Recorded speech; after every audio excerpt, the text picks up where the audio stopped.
Pour honorer la mémoire de son fils aîné décédé, la femme installe 2 lits dans la chambre de son fils cadet. Elle accroche également le portrait funéraire de son fils aîné au mur. Chaque soir, le cadet court dormir dans le lit de l'aîné. Il parle souvent dans le vide, comme s'il y avait quelqu'un d'autre qui jouait avec lui. Jenny a beau l'appeler, il ne répond pas. Jusqu'à ce jour-là, le cadet dessine un étrange dessin. Sur le dessin, une voiture renversée, une personne en feu. Ses parents se tiennent à côté. Jenny, furieuse, jette le dessin à la poubelle, car c'est exactement la scène de l'accident qui a coûté la vie à elle et son fils aîné. Ce jour-là, Jenny conduit sous l'emprise de ses émotions, provoquant le retournement du véhicule. Pour fuir cette douleur, la famille déménage dans le village natal du mari. L'aîné et le cadet étaient des jumeaux. Chaque fois que Jenny regarde le cadet, elle pense à l'aîné. Chaque nuit, elle rêve de la scène d'enterrement de l'aîné. Ce jour-là, le mari emmène mère et fils en excursion à la campagne. Il les conduit près d'un rocher, disant que c'est la pierre à vœux de leur village qui peut exaucer les souhaits. Le cadet, après avoir écouté, pose immédiatement sa main dessus et fait silencieusement un vœu. Il espère que son frère pourra revenir à ses côtés. Ensuite, la famille participe à la fête du village. Mais tous les villageois fixent Jenny d'un regard étrange. Personne n'ose l'approcher. Seule cette vieille femme s'avance spontanément. Après quelques mots d'échange, elle murmure à l'oreille de Jenny. Ils ne m'aiment tous pas. Allons discuter dehors. Les deux arrivent au pavillon. La vieille dit qu'ils pensent tous que je suis folle. Mais je ne le suis pas. J'ai rêvé de votre fils. Il a fait un vœu sur la pierre à vœux. Là-bas se cache un démon. Une fois le vœu formulé, il vous autorise à lui confier votre vie. Jenny écoute avec perplexité. À ce moment,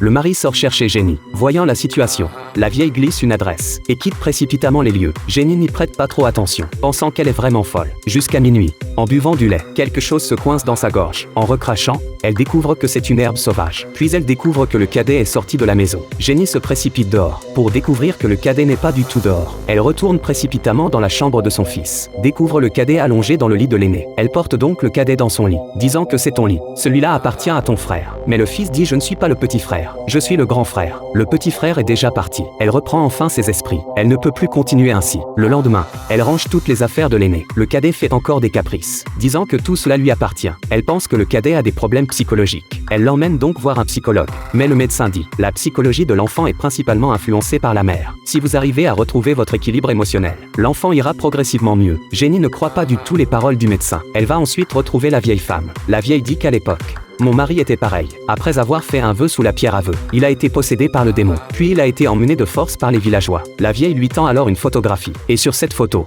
le mari n'a pas de visage.